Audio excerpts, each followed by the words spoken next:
This is who I was, but it's definitely not who I am. Welcome to Vegas Prison Stories.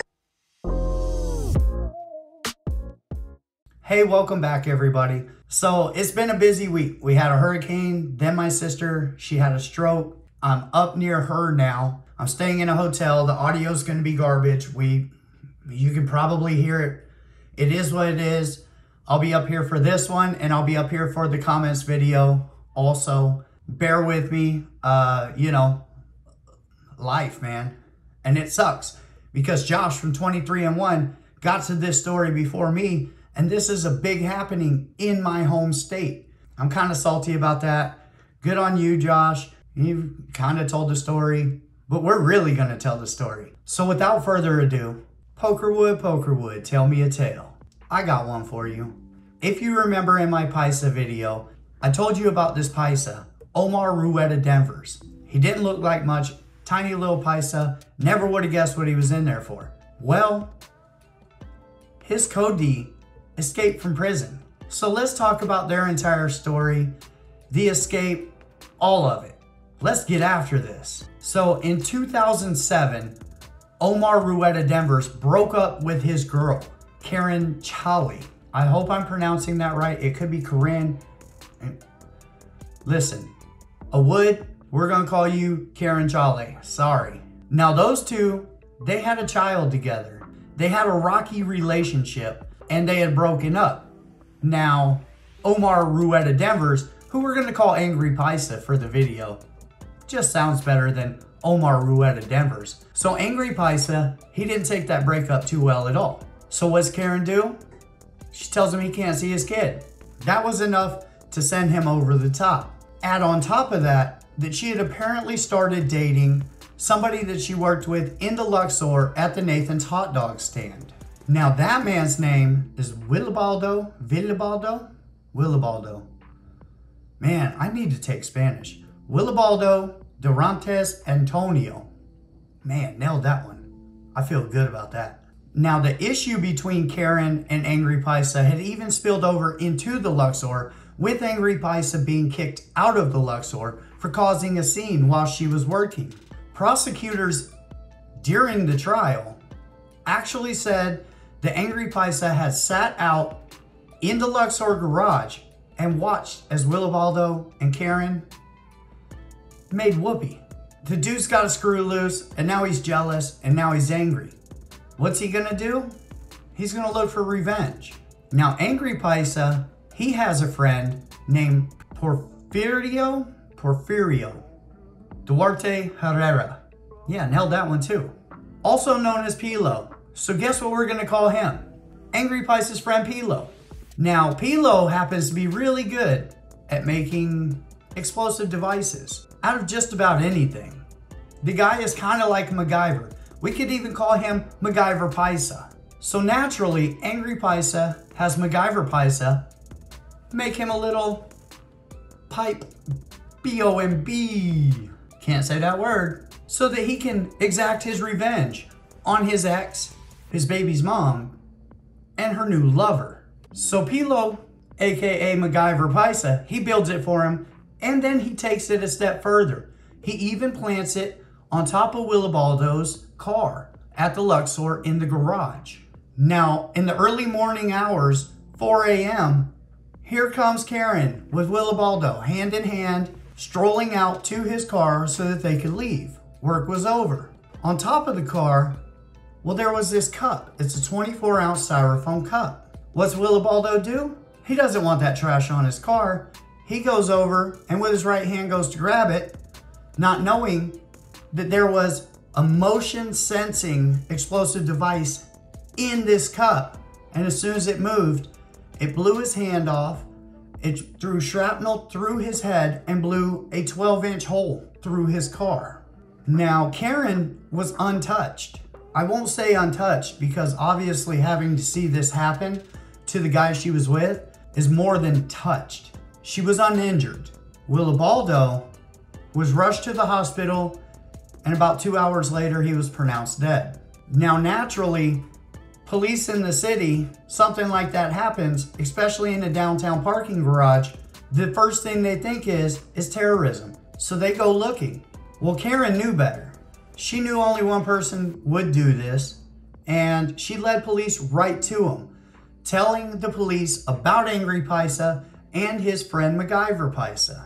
So both men were quickly arrested and charged in this. So both men were charged with murder with the use of a deadly weapon, attempt murder with the use of a deadly weapon, 2 counts of possession of an explosive or incendiary device, and 1 count of transportation of an explosive device for unlawful purposes causing substantial bodily harm. Now, after a 10-day trial, both defendants were found guilty. Neither defendant took the stand. Now, Angry Paisa, he was actually seen and caught on camera by reporters laughing at the sentencing part of this. Like, what is wrong with this dude? So Omar Rueda Denvers, aka Angry Paisa, was sentenced to life without the possibility of parole for the murder with the use of a deadly weapon, 8 to 20 years for the attempt murder with the use of a deadly weapon, with a separate and equal 8 to 20 years for the enhancement for the deadly weapon. All of that to run consecutive to each other. So now he's broke off with life without parole plus 16 to 40 years. Now on the possessing an explosive or incendiary device, he got a 2 to 5 for each of those 2, but they run concurrent with everything. He also got a 2 to 5 for the transporting the explosive device, and that runs concurrent. So those are a wash. Those don't even really count. Now, Angry Paisa had managed through the courts to get himself a new trial. He stated that because his lawyers were not able to question MacGyver Paisa on the stand, that he deserved a new trial. And the Supreme Court of Nevada agreed, and they granted him a new trial in 2019. That's when COVID hit. So it's put off due to COVID. At one point, a juror had gotten COVID, but finally he stood trial again. Well, it didn't take long. It took the jury, once it got to them, 2 hours to reconvict him on all the charges, and the judge went with the same exact sentence structure as the first judge in the first case. Now, what about Pilo, MacGyver Paisa? Whatever happened to him? Well, he got the same sentence. He got life without parole plus 16 to 40 years, and he was shipped off.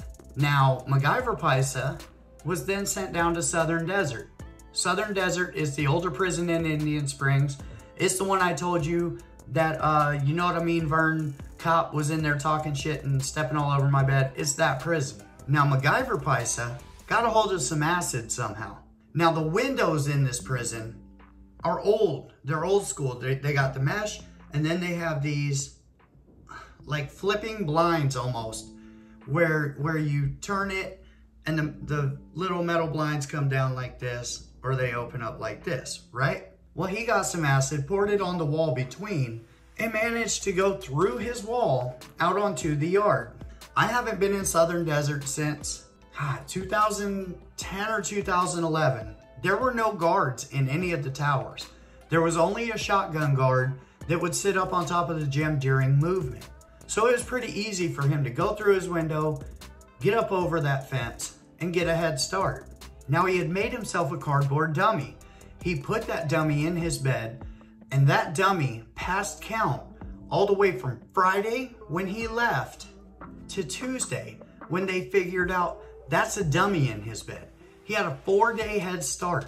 Well, MacGyver Paisa makes his way all the way to Las Vegas. He's on the east side of Las Vegas, and somebody says they think they saw him buying a ticket for a shuttle that goes to Mexico. So 10 p.m. on Wednesday, the cops show up. There's a man wearing a hat. Obviously, the way he's wearing this hat, straight out of the movies, Escape Convict. I don't, maybe it's just me. That dude looked funny. Cops rolled up on him, snatched him up real quick. He had a fake ID on him. He tried to pass them off the fake ID, but then he finally caved in, and he told them, yeah, I know why you got me. Don't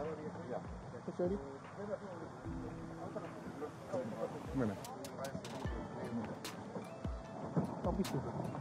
Don't be stupid. Give us the channel.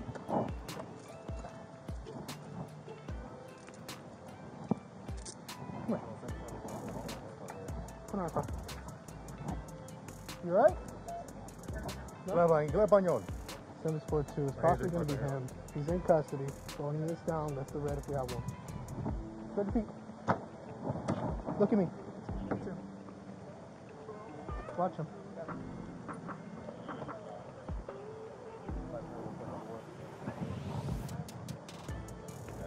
Whose idea is this, bro? Huh? Whose idea is this? Mine. That you're gonna go? Huh? Where are you gonna go? We're gonna go to Tijuana. Any guns in the bag? You know why we got you, right? 742, yeah, it's gonna be him. He was outside getting ready to get on a shuttle. So he got himself caught. For the brilliance of the guy being able to build devices and escape prison and escape undetected for 4 days from a medium security prison. This wasn't like a camp. This is a prison. And he got out, got all the way 45 miles away from there, free and clear, and he gets caught at the damn bus station like a dum-dum.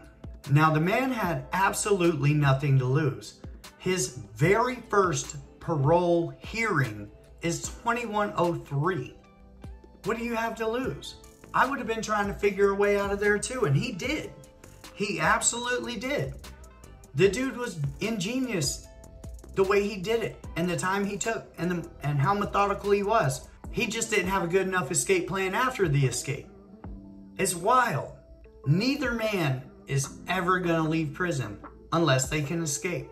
That's a fact. For Pilo, the last taste of freedom he's gonna have is when they're dragging his butt to Ely from the Clark County Detention Center.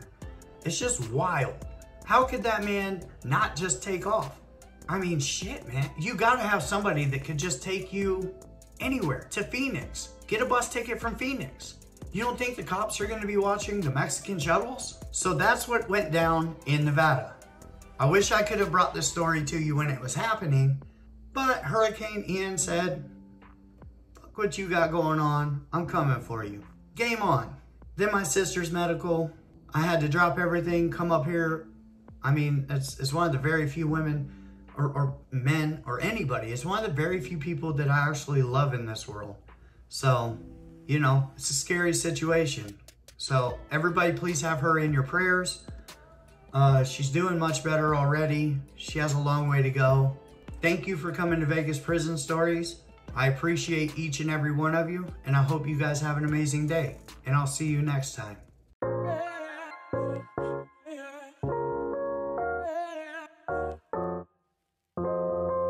This is who I was, but it's definitely not who I am. Welcome to Vegas Prison Stories. I'm tired. I just want to sleep. Good Lord. And then all this shit that came out about Sea-Dog. And of course I bid on it. It's his name. I don't know how old Sea-Dog was. But then I went and asked Sea-Dog himself. Because I'm not one of these Rudy Poos that's just going to take somebody I've never met's word. I don't even take the word of the people I know. How the fuck's that going to look? So I went straight to Sea-Dog. Sea-Dog, I got to know how old you are right now. Sea-Dog's born in 1971. That would have made him 14 years old when all that happened. The man that was arrested that has Sea-Dog's name, well, he was 26. That's a 12-year age difference. I'm going to go ahead and say Sea-Dog didn't do that. Or Sea-Dog has fake paperwork to say he was born in 1971, which I just don't think he's going to go get fake paperwork for that. That's going to have his name and a different birthday. Get out of here. That's craziness. Fuck me running. I'm going to watch fucking football and pass out. My head hurts. 650 miles I drove today, which ain't shit on Bigfoot, 1,700 miles. But Bigfoot's a fucking strange one anyway. He just, I don't know. He doesn't. How can you like driving, Bigfoot? That's so strange. Who wants to be in traffic all the time? Not me. I just want to be in that bed. A sorry ass bed. It's a king though. It's a king size bed. I'm up here by myself. How about that? Drove all the way up Tennessee from Florida. Didn't have no problems. And now I'm just up here. I'll see y'all later. I'm about to, I don't know. I'm about to go get drunk and pass out, I guess. Take it easy.